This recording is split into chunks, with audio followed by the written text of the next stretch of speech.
Hello. Rohan ভাইয়া আছেন? কি বললেন? ভাইয়া? আমার গলাটা কি ভাইয়ের মতো শোনাচ্ছে? কি হলো? চুপ করে আছেন কেন? ওহ! বলুন না। সরি। না, তা শোনাচ্ছে না। মনে হয় রং নাম্বারে চলে গেছে। কিছু মনে করবেন না প্লিজ। সরি বলার কিছু হয়নি তো। ভাইয়া বাসায় এলে জানাবো নিশ্চয়ই। উম, কি জানাবেন? ভাইয়াকে জানাবো, একজন ভদ্রলোক ফোনে তোকে খুঁজছিলেন। মনে হলো ভদ্রলোক বেশ বিনয়ী। আপনার কথায় বেশ রসবোধ আছে। মনে হচ্ছে আপনি কথাশিল্পী। আপনি দেখছি বেশ সুন্দর করে মেয়ে মানুষ পটানোর কথা বলতে পারেন। ধন্যবাদ।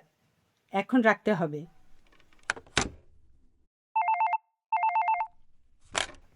হ্যালো, কে বলছেন প্লিজ? হুম, আজও কি রোহান ভাইয়া বাসায় নেই? আপনি তো দেখছি সিরিয়ালি ভুল কলার। হুম, জি, কি বললেন? আমি কি বললাম কানে শোনেননি? আপনি কি কানে কম শোনেন? না, না, তা কেন হবে? আমি কানে বেশ ভালো শুনতে পাই। আচ্ছা, গতকাল থেকে আপনার সাথে এত কথা হলো, কিন্তু আপনার নামটা তো এখনো জানা হলো না। এই অদমের নাম রাসেল।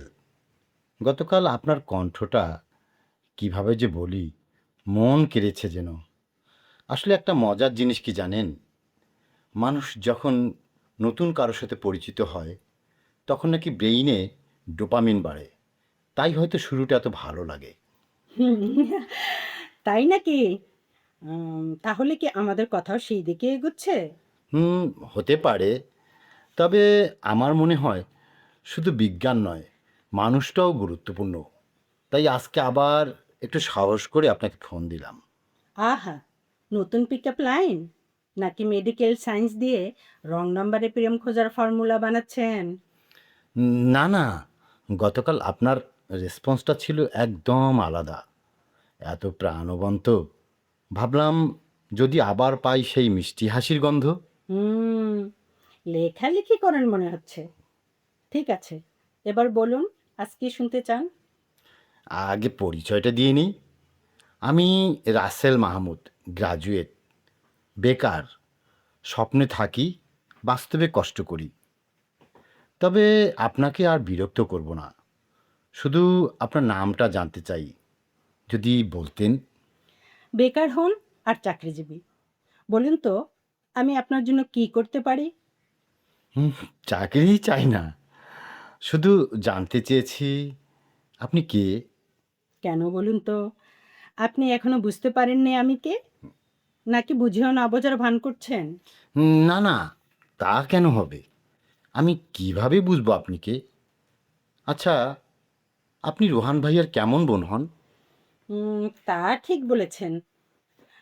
এভাবে তো ভেবে দেখিনি।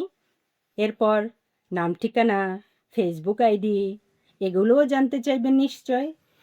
না, না, ওসব কিছুই চাইবো না। যদি আপনি নিজে থেকে না দেন।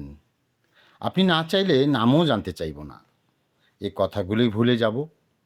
শুধু একটা চাওয়া ছিল, একটু আলাপে যদি কিছু ডোপামিন নিয়ে ভালো থাকা যায়। হুম, কথা বলেন বেশ পরিপাটি করে।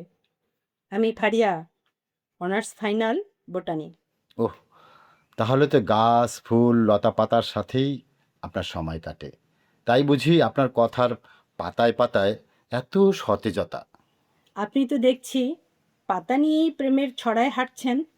আপনি তো সেই ঋতু, যার আগমনে ডালপালা জেগে ওঠে নতুন স্বপ্নে, প্রকৃতিও প্রাণ ফিরে পায়, যার মৃদু স্পর্শে ক্লান্ত দিনগুলো হালকা লাগে, অচেনা ভালো লাগা এসে নিঃশব্দে মন ছুঁয়ে যায়। আপনার কথাগুলো শুনে মনে হয় এই রং নাম্বারটা বুঝি ভুল নয়। আপনার কথাগুলো বেশ মায়ায় জড়ানো।